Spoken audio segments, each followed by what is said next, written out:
Radical. Welcome to Flea Market Stories, documenting one man's journey into the world of flea marketing. Okay, so some of you have had bad controllers in the past. Some of you have had bad PS2 controllers. When it comes to bad controllers, I don't think there's anything worse than Mad Catz. Meow, meow, the worst controller, in my personal experience, I have ever seen. So imagine this.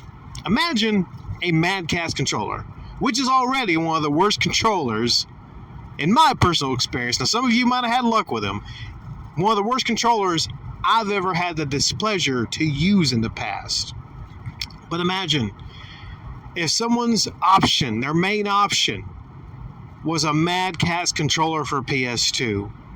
And beyond that, to add to that, beyond it, they have a Mad Catz controller in what has to be the worst condition I have ever seen a controller in my life. And I do not say that lightly. I mean, Mad Catz, already a bad controller.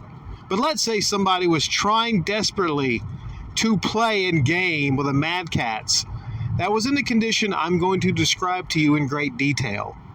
There was a gentleman that came by a store a couple weeks back. Really nice fella, really good guy, man. You can tell sometimes when you meet somebody that they're a really good guy. And he just happened to have this Mad Catz controller. It was a blue one. I think the something force, I believe. You know what this controller looks like? So he asked me if I fix controllers. And I say, I don't know, like I could take a look at it. I'm really not that great at fixing controllers. Outside of spraying stuff, spray away glass cleaner on the face buttons, to get them clicky again. Sometimes I can work a little magic with almost anything except the thumbsticks. I can't fix thumbsticks. But I took a look at it. And I saw it as a challenge. It was a little bit downtime. It was a little bit slow. I said, I'm up to this challenge. This blue Mad Catz controller had a really weak top cord where you could tell some of the wires were exposed in the top. So I said that might be an issue. Maybe I can fix that. Maybe I can push it back in, put like a little tape. Maybe I could do something with that, because I have a lot of stuff in my tool bag with me. But the bigger problem was the bottom right corner. Well, there's three main problems. The one was the cord. Two was one of the bottom face buttons was sticking. And the third problem is there's someone on my fucking ass. God, I fucking hate driving on the weekends. I don't know what it is about the damn weekends, but people just get on your fucking ass at night, man. It might have been a booty call or something. Okay. That's not the actual third problem, but okay.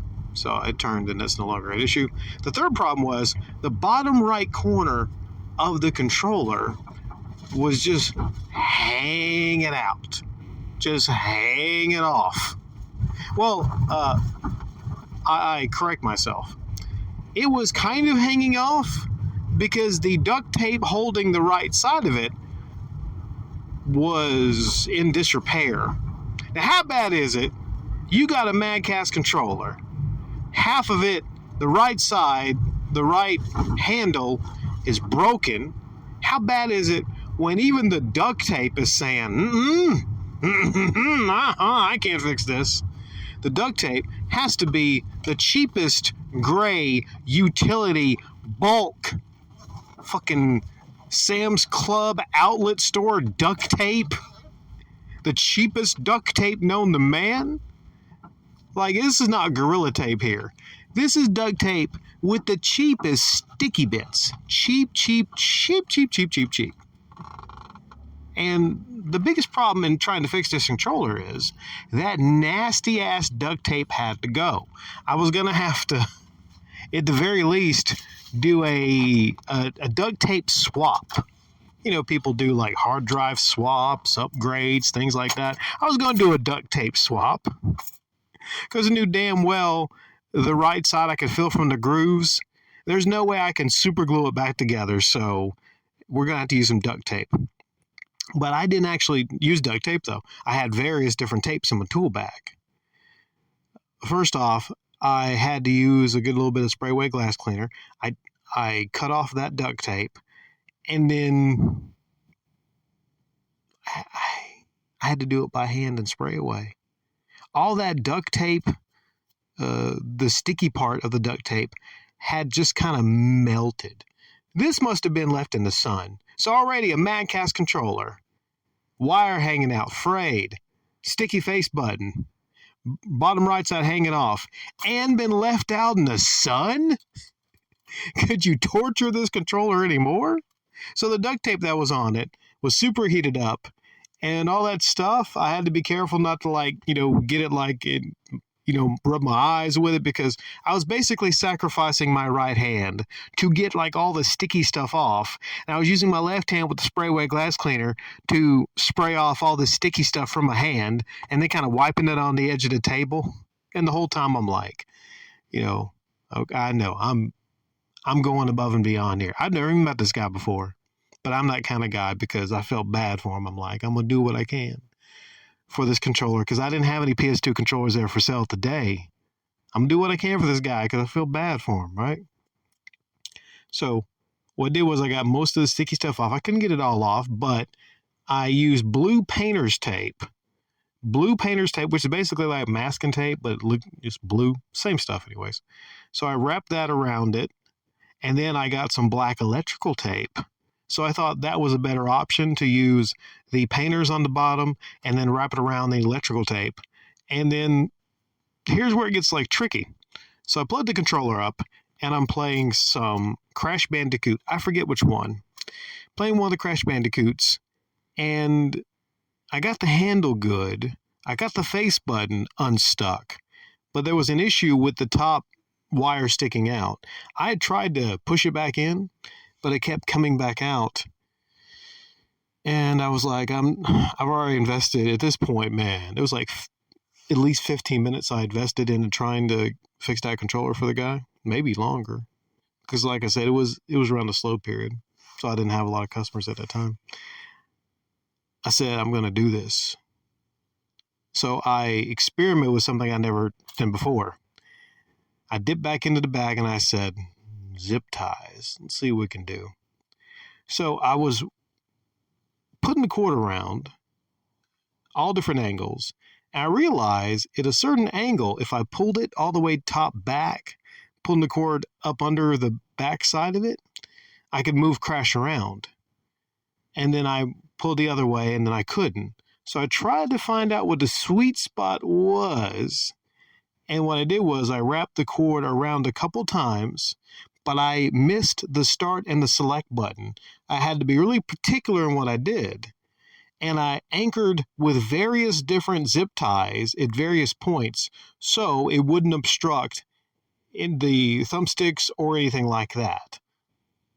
And then I kept going around a couple different times.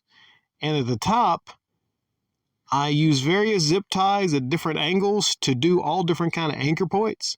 I told the guy, as long as you don't probably rip it out or anything and don't, go kind of crazy with it, should work. I put it back in. Sure enough, it was moving Crash around. So I fixed it for the guy. He says, mostly works.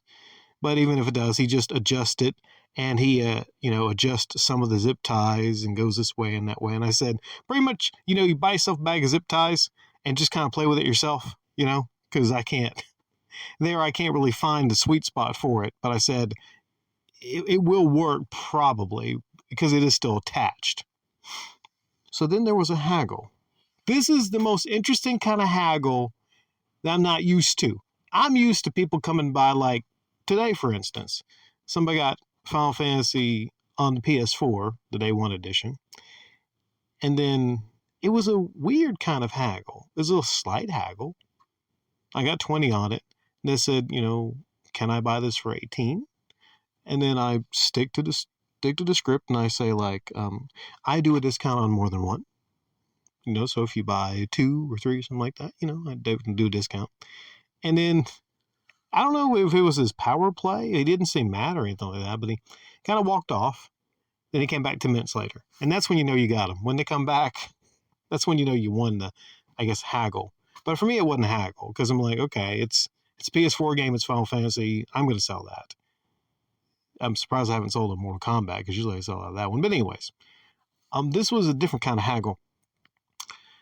This guy, he asked me how much he owed me. And I just felt bad for the guy, man. Like I wasn't going to do it for free because I did something. So I said $1. You heard me right. 15, 20 minutes of my time on that controller. Only $1. Don't anyone dare say I'm not charitable. Only $1. Because I felt so bad for the guy, man. Like imagine having to take a busted ass Mad Catz controller home and that's what you're using, dude.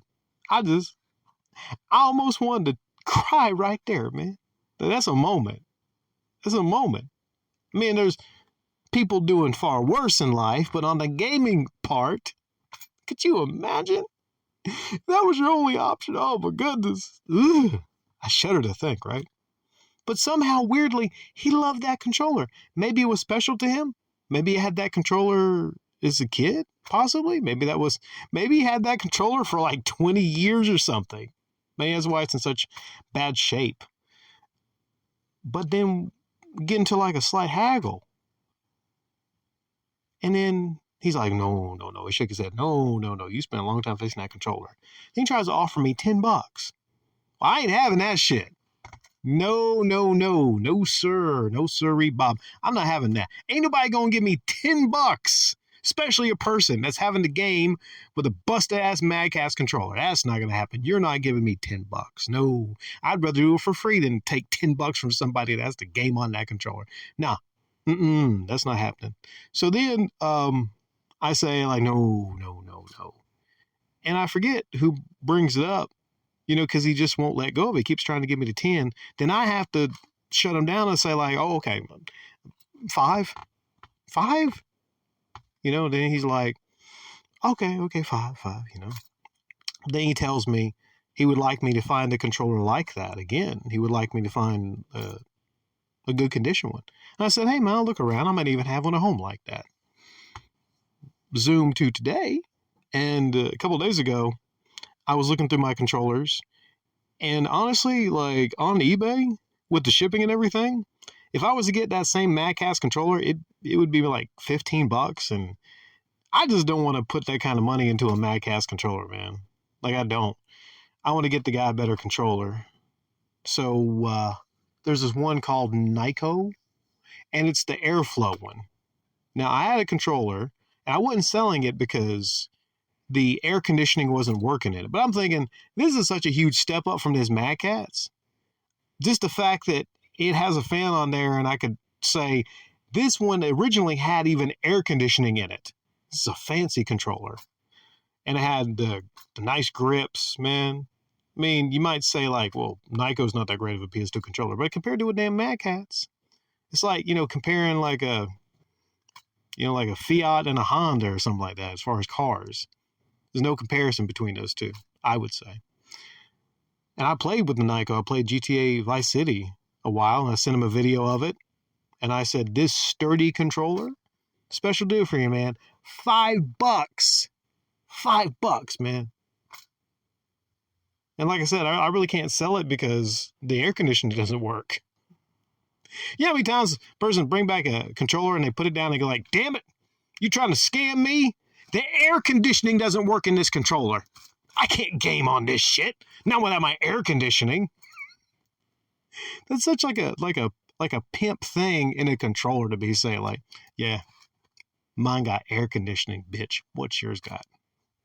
Well, I got triggers and haptic feedback and like, haha, you ain't got no air conditioning, do you? All right. It could be a brand new PS5, the $200 one. Nah, it's shit. It's garbage. It's trash. Don't have air conditioning. So he got that today. And this is not where it ends with his friendliness.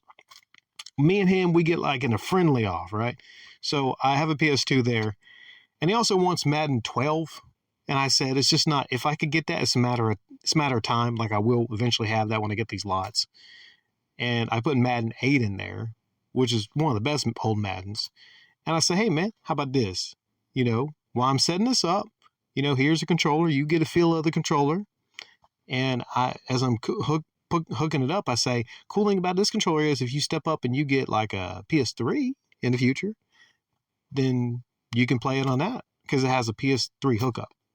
He's playing Madden for about 5-10 minutes.